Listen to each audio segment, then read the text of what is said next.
One needs to pray for that guidance, and you need to seek it with your mind, with your heart, with your soul. This is the way to go forward.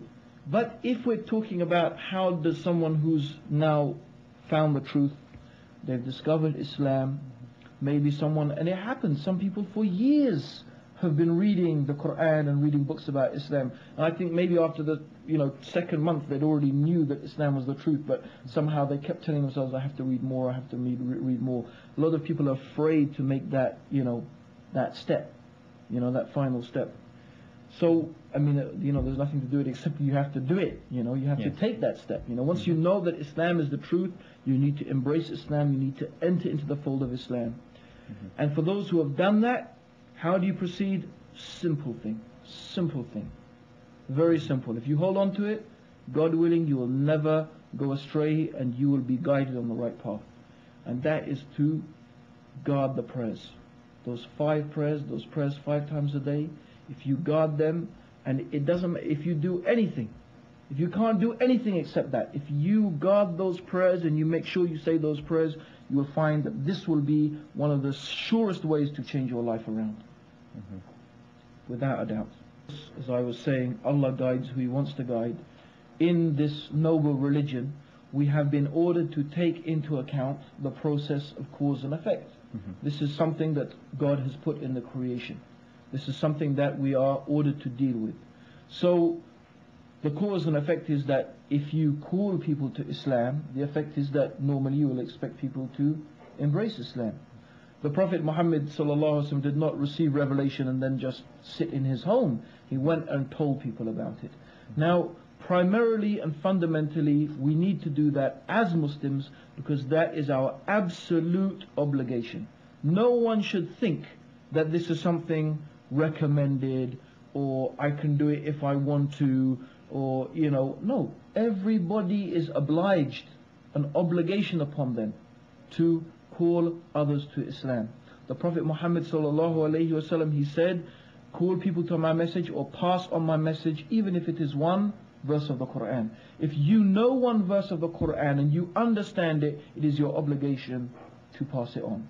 And Allah subhanahu wa ta'ala, He took an oath, wal asr, innal insana lafi khusr, illa alladhina amanu wa amilu salihat wa tawassaw bil haqqi wa tawassaw bis sabr. Allah swore by time that all of mankind are in a state of loss, illa alladhina amanu, except those who believe, wa amilu salihat, and those who do righteous actions, wa tawassaw bis sabr, wa tawassaw bil haqq, wa tawassaw bis sabr. And they join together in the mutual teaching of truth, and they join together in the mutual teaching of patience. So if you do not involve yourself in teaching the truth and being patient upon teaching that truth, because you will never succeed in calling people to Islam except with patience. If you don't do that, you are still amongst those who are lost. Even if you believe and even if you do righteous actions, if you don't participate in one way or another in da'wah, in calling people to Islam, in calling to the truth, in enjoining the right and forbidding the evil, and patient upon it, then you're going to be of those people who are lost. Can you share with us some methods, some ways in which individuals can participate in da'wah? Well, there's lots of ways. I mean, from the first way that one can participate in giving da'wah is that you equip yourself with the knowledge and the information that you need in order to be able to convince others that Islam is the truth.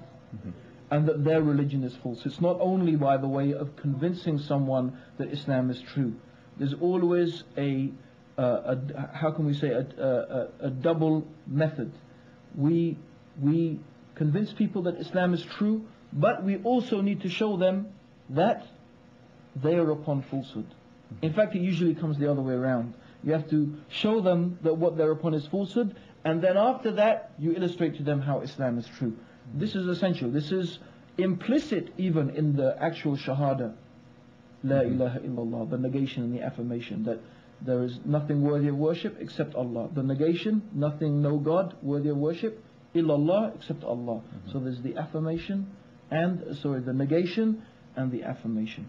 So you need to get the knowledge, you need to get the information, and you can do that, you can participate in it either on an individual level or on a wider level, like those people who give lectures and talks and so on and so forth, like yourself and myself. This is one way you can do it. You should start generally anyway with your family. This is the first people you should start with. They have the most obligation upon you. And then after that your friends, and then the people nearest you, and so on and so on and so forth. So this is the method, inshallah. Calling them first and foremost to the oneness of Allah. Not to what are really side issues, like, I don't know, why do we chop the hand of a thief, or trying to explain to people this and that. These are really side issues. The most important thing is to explain them why Allah subhanahu wa ta'ala alone should be worshipped. And if you feel that you can't do that, okay, you should still strive to, but there's other ways. You can distribute literature. You can, maybe Allah has gifted you with the ability to make money. Then you can give your money to people who are giving dawah. You can help those organizations, you can help those institutions that are concerned with propagating Islam.